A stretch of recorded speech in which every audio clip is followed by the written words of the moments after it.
નમસ્કાર દર્શક મિત્રો, આપ જોઈ રહ્યા છો સમ્રાટ સમાચાર। હવે જોઈએ અગત્યના સમાચાર। ચાવંડ મોક્ષધામ ખાતે મહાશિવ પુરાણ કથાની ધામધૂમથી પૂર્ણાહુતિ કરવામાં આવી।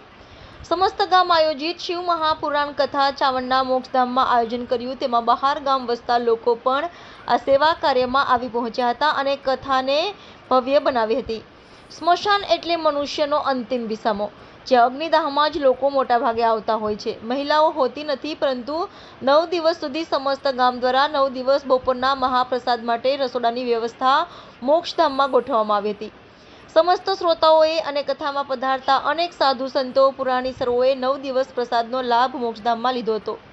9 દિવસ સુધી યમરાજાનું પણ આ ગામમાં આગમન થયું ન હતું। તેનો અર્થ એવો કે શિવજીની હાજરી રહી એવું લોકોનું માનવું છે। શિવ મહાપુરાણની પૂર્ણાહુતિ સમયે આરતી દરમિયાન માતાજી સાક્ષાત દર્શન આપવા આવ્યા હોય તેમ સ્ટેજ ઉપર ચકલી સ્વરૂપે પ્રગટ થઈ આરતી સુધી હાજરી આપી પોથી ઉપર પધારી પુરાણીને પણ સાક્ષાત્કાર થયો હતો।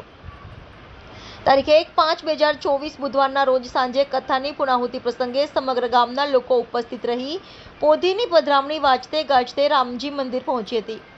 રિપોર્ટર રજનીકાંત રાજ્યગુરુ, સમ્રાટ સમાચાર, લાઠી।